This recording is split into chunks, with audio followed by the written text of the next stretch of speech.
d'Amazonie, c'est le pain des peuples qui ont vécu depuis des millénaires dans l'Amérique du Sud. Et il y a plusieurs variétés. Et le manioc, c'est ce tubercule qui produit un amidon d'absorption lente dans le corps, très riche en minéraux et aussi en hydrate de carbone. Et c'est notre pain. Tous les producteurs cultivent le manioc. Tout le monde cultive le manioc. Dès qu'on arrache le manioc, une partie elle doit être trempée 3 jours dans l'eau pour aider à éliminer un peu de l'acide cyanhydrique et même pour le ramollir, parce que ça va nous permettre d'extraire l'amidon.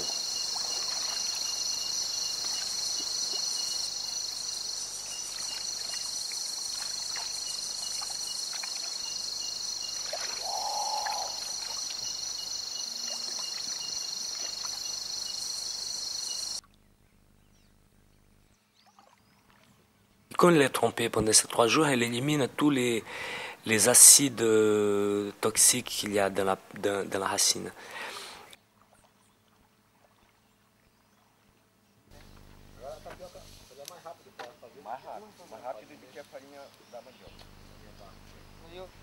Et ça va faciliter pour le moule, pour le mélanger avec une autre partie qui va être arrachée le même jour et qui va être broyée, et on va mélanger avec celle-là qu'on a trempée dans l'eau.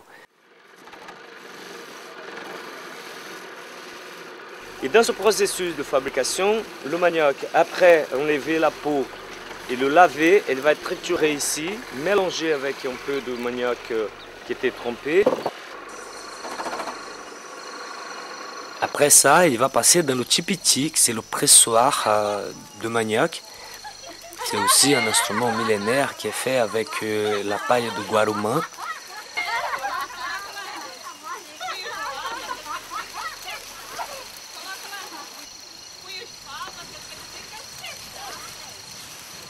Et on va faire la séparation du jus de la pulpe. Et dans le jus de manioc, il y a l'amidon.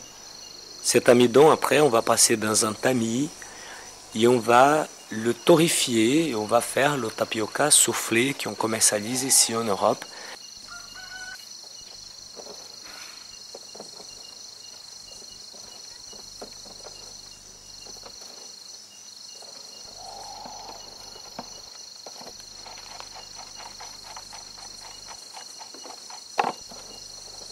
Et c'est le produit qu'on mange quand la lune elle monte vers la lumière, parce que le manioc, c'est l'énergie de la terre. C'est l'énergie, elle accumule cette énergie de la terre à travers du mouvement de ce qu'on appelle le géotropisme. Et normalement, quand la lune elle monte très forte en lumière, on a besoin de l'énergie de la terre pour ralentir un peu ce mouvement de flux sanguin, parce que c'est un amidon d'absorption lente. Et c'est l'énergie de la Terre, ça fait qu'on prend l'énergie de la Terre quand la Lune elle monte en lumière.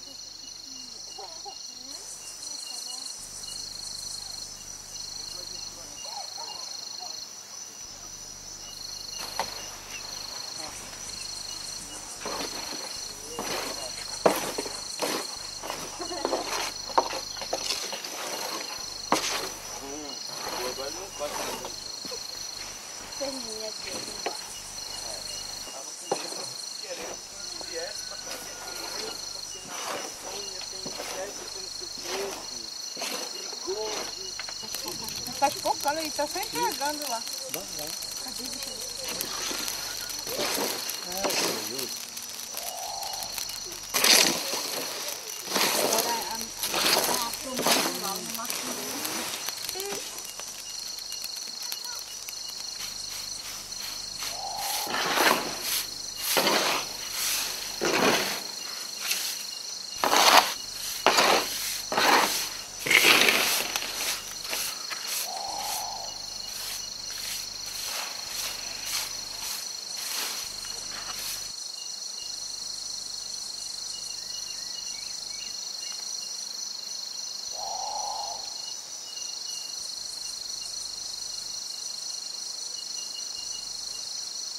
Les abeilles, c'est très important ce qui se passe en ce moment en Amazonie où les producteurs ils ont décidé de faire l'élevage.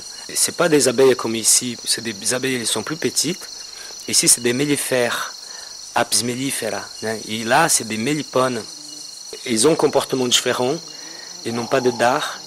Et ils font du miel en petite sacoche.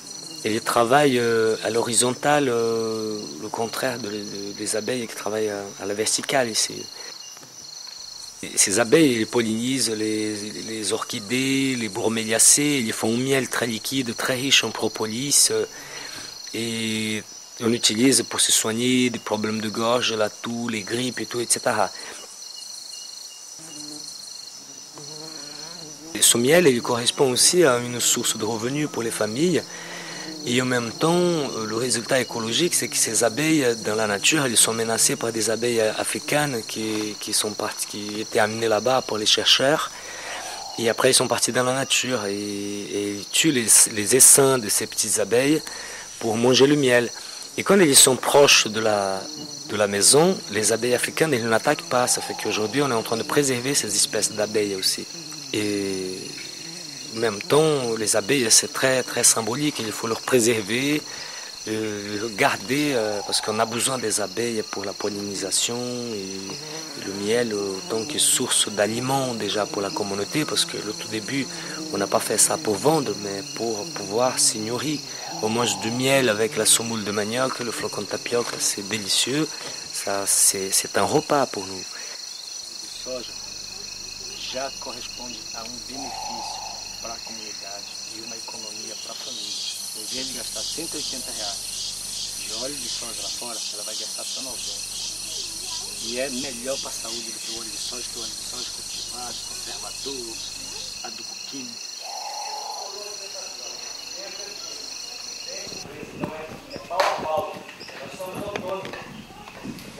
Ce jour-là, on avait une réunion avec deux communautés, la communauté d'Ouanigaozinho, la communauté voisine de Aminan, qui vient et qui voulait savoir comment ça marche, comment ils pourraient faire pour travailler.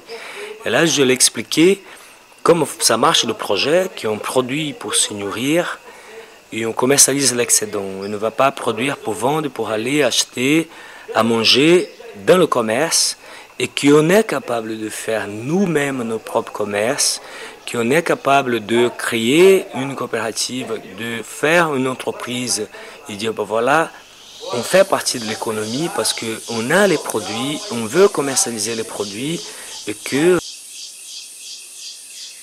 Et là, j'étais en train d'expliquer à tous les producteurs qui ont décidé aussi de faire leur propre commerce, leur propre magasin, un magasin communautaire où on va acheter un gros, au lieu d'aller chacun de son côté acheter quelque chose en ville.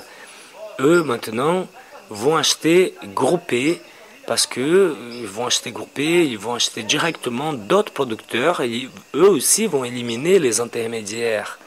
Parce qu'il faut savoir où va l'argent et il faut savoir qu'est-ce qui est juste dans cette société parce que il y a des gens qui ne travaillent, qui ne produisent pas, mais qui gagnent beaucoup d'argent parce qu'ils sont des spéculateurs, ils sont au milieu de la chaîne, parce qu'ils ont de l'argent, ils ont un capital. Comme ils ont accumulé ce capital, je ne sais pas, mais nous, on veut garder ces valeurs pour le